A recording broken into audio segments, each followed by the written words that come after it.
This is the GoreTV podcast with your hosts Jill Valentine and Sebastian Castellanos. Let's get into the show.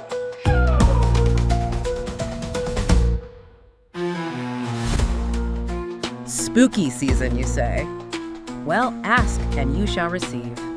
It's Halloween, and for this deep dive, we're going extra dark. We're diving into a GoreTV article, and let me tell you, they really took this fairy tale, and, well, let's just say they went all in on the horror. Color me intrigued. What's the fairy tale? Rumpelstiltskin.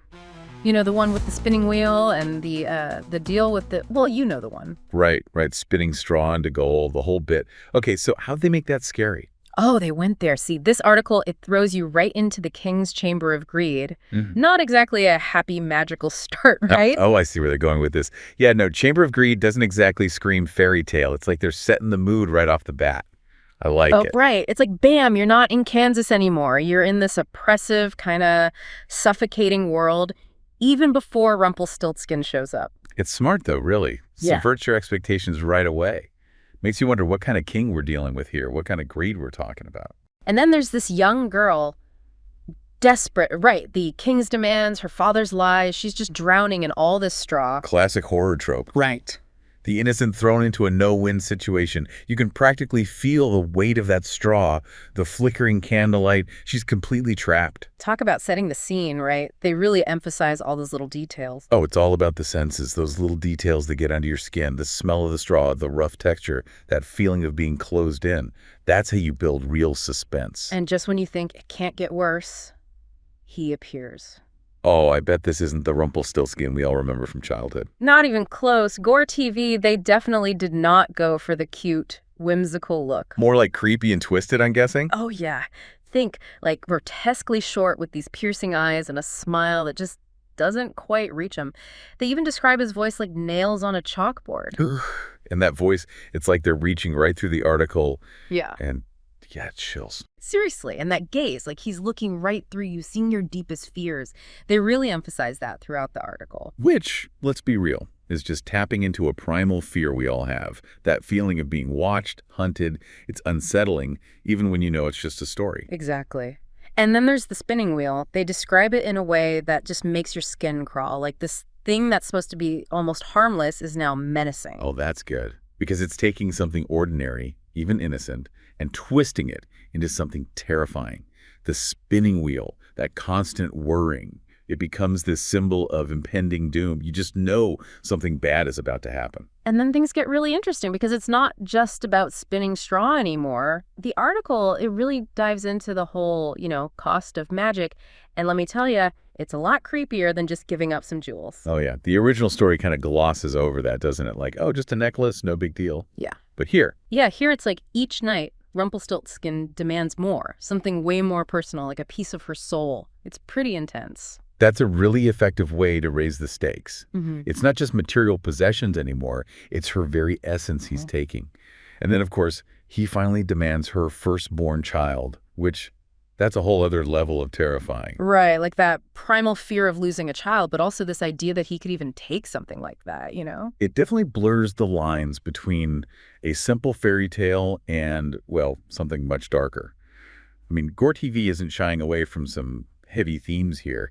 It makes you think about the sacrifices people make, the deals they're willing to strike when they're desperate, which, let's be honest, we've all been there at some point. Totally. And then, get this, years later, he just shows up again like, bam, right when she thinks it's all over. Talk about a nightmare come true. See, that's what makes it so effective. They're playing on that fear, the idea that you can never really escape the past, those choices you made. Like, he's a physical manifestation of her guilt and terror, just waiting for the right moment to resurface. I know, right? And the way they describe it, he just appears in the corner of the room. Like, he's been there all along watching, which honestly, that's just creepy. Oh, yeah, that's classic psychological horror right there, preying on your deepest fears, that sense of being watched. But then he gives her this twisted riddle, this one chance to save her child by guessing his name. It makes you think about the power of names, doesn't it? Yeah, like in so many stories, knowing a creature's true name gives you power over them. Right, it's like a vulnerability, a key to their undoing.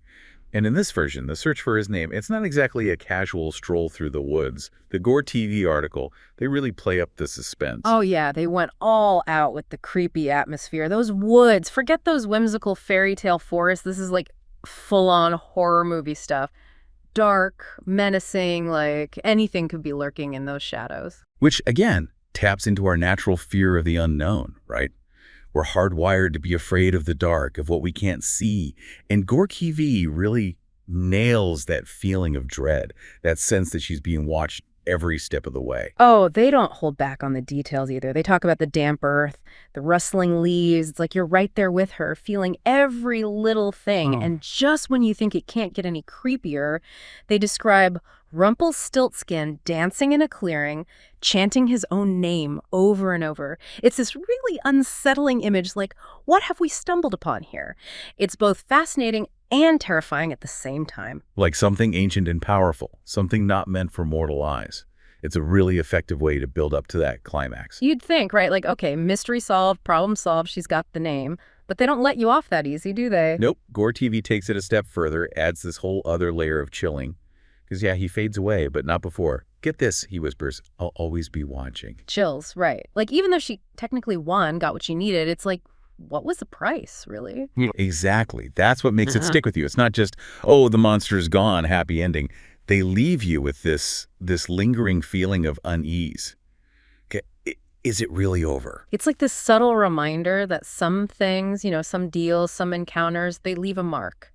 Even if you escape, you're never quite the same. And isn't that what good horror does? Yeah. It gets under your skin, makes you question, makes you think twice about the shadows in your own life. Makes you wonder, right? What's scarier, the monster itself or the impact it has, even after it's gone? See, and that's the beauty of taking these classic fairy tales, these stories we think we know, and really digging into those darker possibilities. Well, on that note, I think we've definitely unearthed some of those darker possibilities today. We've gone full-on spooky with this deep dive. Happy Halloween, right? Happy Halloween!